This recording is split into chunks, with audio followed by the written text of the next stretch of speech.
いつも元気にやってた。今日は珍しいね。疲れ街に飲まれた。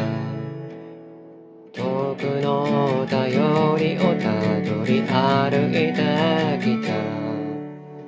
辛くてもめげず今と向き合ってきた。